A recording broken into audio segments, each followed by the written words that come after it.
अगर मैं आपसे कहूँ कि एक सही शेयर आपके निवेश राशि को 10 गुना, 20 गुना, 50 गुना बढ़ा सकता है, तो क्या आप विश्वास करेंगे? जी हाँ दोस्तों, आज मैं आपको बताने वाला हूँ ऐसे स्टॉक्स कैसे चुनें जो आपको न सिर्फ ग्रोथ दें बल्कि मल्टीफोल्ड रिटर्न दें। और ये कोई जादू नहीं है, ये है एक प्रोसेस, एक सिस्टम जो अगर आपने फॉलो कर लिया तो आपको कई गुना मुनाफा कमाने से कोई नहीं रोक सकता। तो नमस्कार दोस्तों, मैं हूं मनोज गुप्ता, आपका वेल्थ कोच और गाइड। और आज हम बात करेंगे कैसे चुने वो शेयर जो मल्टीफोल्ड इनकम दें और क्या है वो सही प्रोसेस, स्टेप्स जो आपको एक अच्छा कॉर्पस बनाने में हेल्प करेंगे।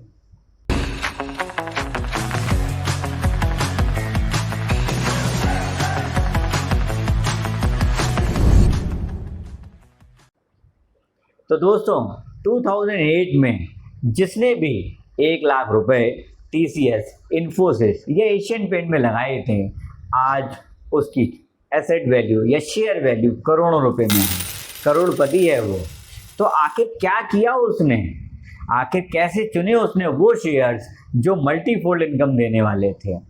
तो आज मैं बताऊंगा आपको वही 5 स्टेप्स जिससे आप भी ऐसे स्टॉक्स चुन सकते हैं जो अगले 5 से 10 सालों के अंदर आपको कई गुना मुनाफा देंगे। और इसमें कोई रॉकेट साइंस नहीं है, ये एक सिस्टम है।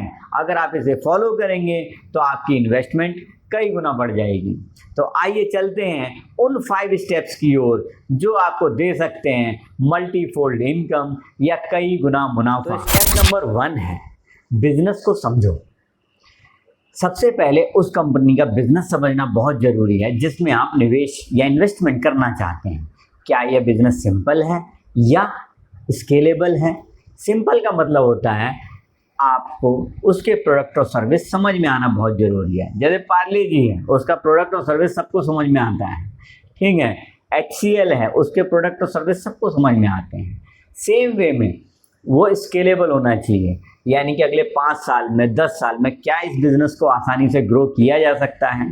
बहुत सारे सेक्टर्स हैं ऐसे जिनमें ग्रोथ लगभग गारंटेड है, जैसे FMCG, pharma, technology, renewable energy. इन सब में ग्रोथ बहुत आसान है और स्केलेबल है। तो सबसे पहले आप क्या करेंगे, बिजनेस को समझेंगे। स्टेप नंबर 2, मैनेजमेंट की क्वालिटी देखें। मैनेजमेंट, कंपनी का मालिक, टीम कैसी है, उन्होंने संकट के समय में कैसे हैंडल किया था कंपनी को, क्या उनका ट्रैक रिकॉर्ड साफ सुथरा है या वो फिशी है, पीछे में कुछ गड़बड़ियाँ की हैं उन्होंने। अच्छा मैनेजमेंट ही कंपनी को सही दिशा में ले जाता है। शेयर मार्केट बढ़ भी सकता है और गिर भी सकता है, लेकिन एक अच्छी कंपनी गिरे मार्केट में भी आपको अच्छी ग्रोथ देती है। इसी प्रकार से चलते हैं स्टेप नंबर 3 पर, जो है financial health checkup. Financial health checkup का मतलब क्या है? हर कंपनी की एक फाइनेंशियल हेल्थ होती है, यानी कि डेट कितना है उस पर, रेवेन्यू और प्रॉफिट मार्जिन्स क्या हैं, ROE या ROCE क्या है उसकी, फ्री कैश फ्लो है कि नहीं है, ये सब जानना बहुत ज़रूरी है। अगर कंपनी पे डेट कम है या बिल्कुल नहीं है तो कंपनी बहुत अच्छी है। रेवेन्यू और प्रॉफिट अगर साल दर साल बढ़ रहा है, इसका मतलब क्या है, कंपनी ग्रो कर रही है। Our money will also grow. ROE और ROCE अगर 15% से ऊपर है, इसका मतलब कंपनी सही समय जगह पर खड़ी हुई है। और अगर फ्री कैश फ्लो पॉजिटिव है तो उसे कभी भी पेमेंट्स करने में कोई दिक्कत नहीं आने वाली, क्योंकि एक फाइनेंशियली स्ट्रॉन्ग कंपनी एक लंबी रेस का घोड़ा होती है। अगर ये सब चीज़ें ठीक हैं तो कंपनी वाकई ठीक है और उसमें पैसे लगाए जा सकते हैं। और हाँ, अगर ये टर्म्स आपको नहीं समझ में आ रहे हैं और ऐसा लग रहा है कि ये टर्म किस तरीके से काम करते हैं, कैसे यूज़ होते हैं, तो आप चाहें तो हमारा हम होंगे कामयाब कोर्स ज्वाइन कर सकते हैं, जिसमें हम बताते हैं फाइनेंशियल टर्मिनोलॉजी के अलावा कैसे शेयर्स को चुना जाता है फंडामेंटली, टेक्निकली और मेंटली, ताकि वो आगे मल्टीपल ग्रोथ दे सकें। नाउ फोर्थ स्टेप है इंडस्ट्री ट्रेंड्स और ग्रोथ पोटेंशियल। ऐसी इंडस्ट्री चुनें जो अगले 5-10 साल में मल्टीफोल्ड डिमांड में आने वाली है। जैसे इलेक्ट्रिकल व्हीकल आज की डेट में बहुत ट्रेंड में है, green energy, artificial intelligence, health care, ये आगे जाके मल्टीफोल्ड इंडस्ट्री बनने वाली है। ट्रेंड के साथ चलने वाली कंपनियों का मल्टीफोल्ड होने का चांस बहुत ज़्यादा होता है। जो ट्रेंड के अपोजिट या कुछ नया ट्राई कर रहे हैं उनके चांसेस कम होते हैं। तो हमेशा उन इंडस्ट्रीज़ को पकड़ें, उन शेयर्स को पकड़ें जो कि ट्रेंड के साथ चल रहे हैं। पांचवा और मोस्ट इम्पॉर्टेंट पार्ट है वैल्यूएशन और एंट्री पॉइंट। कई बार हम शेयर बहुत अच्छा चुनते हैं, लेकिन क्या होता है उसकी वैल्यूएशन बहुत हाई हो रखी होती है। यानी कि मान लेते हैं कोई शेयर 800 रुपये का ही मैक्सिमम हमें दिख रहा है अगले 2 साल में 3 साल में जाता हुआ, और 800 रुपये या 700 रुपये उसकी ऑलरेडी वैल्यू हो गई है। तो भले ही कंपनी अच्छी हो, लेकिन अगर आपने बहुत महंगे दाम पर अगर ख़रीदा हुआ है तो रिटर्न कम हो सकता है। इसलिए पी रेशियो और पीवी रेशियो और इंडस्ट्री एवरेज कंपेयर जरूर करें कोई भी शेयर लेने से पहले। ये सारी चीज़ें आपको फंडामेंटल एनालिसिस में मिल जाती हैं। और कोशिश करें कि मार्केट में जब करेक्शन आए या डिप आए तभी आप अपना शेयर खरीदें, तब तक वेट करें। तो अभी तक हमने 5 पॉइंट समझे। क्या क्या थे? पहला पॉइंट बिजनेस को समझें, दूसरा पॉइंट मैनेजमेंट क्वालिटी को चेक करें, तीसरा पॉइंट फाइनेंशियल हेज जरूर चेक करें जिससे किसी गलत शेयर में आप पैसा ना लगाते। फोर्थ पॉइंट इंडस्ट्री ट्रेंड्स और ग्रोथ पोटेंशियल को पकड़ें, उसी के हिसाब से डिसीजन लें। And fifth and most important point, company की वैल्यूएशन जरूर देख लें कि वो ऐसा तो नहीं ओवर वैल्यूड हो जिस समय आप एंट्री कर रहे हो, क्योंकि इससे आपके 4-5 साल खराब हो जाते हैं। अच्छा शेयर आपने चुना है, पैसे तो देगा ही, लेकिन वो पहले 3 साल में, 4 साल में, 5 साल में नहीं देगा। तो इस तरीके से इन 5 पॉइंट्स को अगर आप चेक करते हैं तो आप डेफिनेटली मल्टीफोल्ड इनकम बना पाएंगे या फिर आपके शेयर्स मल्टीफोल्ड पैसा दे पाएंगे।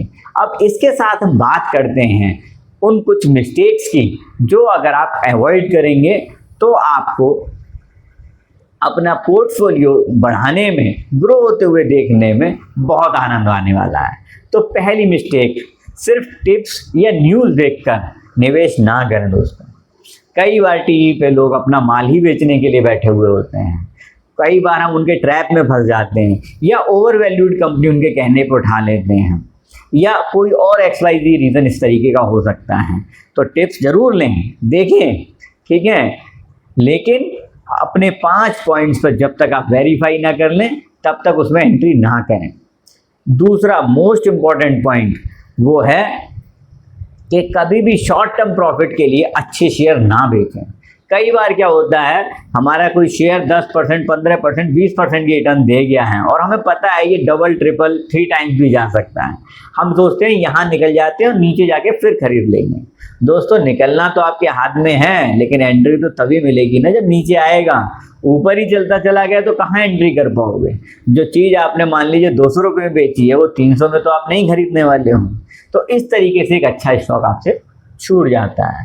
थर्ड, पोर्टफोलियो में ज़्यादा वैरायटी ऑफ स्टॉक्स रखना नुकसानदायक ही होता है।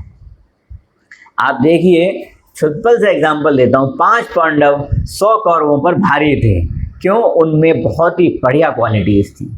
सेम वे में अगर हम 5 या 10 शेयर वो चुनते हैं जो आगे जाके एक्सेल करने के पूरे चांसेस रखते हैं, जो ट्रेंड के साथ हैं, जिनमें ग्रोथ पोटेंशियल है, जिनका बिजनेस आपको समझ में आता है, तो वो आपको बहुत अच्छा मल्टीफोल्ड इनकम दे पाएंगे। इसलिए आपको वो शेयर चुनने हैं जो अच्छी रिटर्न देते हुए दिख रहे हों, और साथ में ज़्यादा स्टॉक्स नहीं रखने, लिमिटेड रखने हैं ताकि आप उन्हें ट्रैक कर सकें। तो दोस्तों, आपने देखा मल्टीफोल्ड स्टॉक चुनना जो मल्टीफोल्ड इनकम दे सके, वो लक नहीं है, वो स्किल है जो हर निवेशक को सीखना चाहिए। आपको बस पेशेंस, रिसर्च और डिसिप्लिन चाहिए। जैसे वॉरेन बफेट ने कहा था, stock market is a device to transfer money from impatient to the patient. यानी कि स्टॉक मार्केट वो यंत्र है जो इम्पेशेंट यानी कि बेसब्रे लोगों से पैसा लेता है और सब्र वाले लोगों को पैसा देता है। तो अगली बार जब भी आप निवेश करें, इन 5 स्टेप्स को जरूर याद रखें। इन 5 कसौटियों पर जब आप अपने स्टॉक को कसेंगे तो आप किसी प्रकार का धोखा नहीं खाएंगे। और दोस्तों, अगर आपको ये वीडियो मददगार लगी तो इसे लाइक कीजिए, शेयर कीजिए, कमेंट करके बताइए आप किस सेक्टर में पैसा लगाना चाहते हैं। 10 साल तक आप कहाँ पैसा लगाने का मन बना रहे हैं। और हाँ, चैनल को सब्सक्राइब करना मत भूलिएगा, क्योंकि हर वीडियो कुछ ना कुछ खास जानकारी जरूर लेकर आता है। मैं हूं आपका वेल्थ कोच और गाइड मनोज गुप्ता। बने रहिए मेरे साथ, देते रहिए प्यार, और मैं बनाता रहूँगा इसी प्रकार के meaningful knowledgeable videos. Thank you.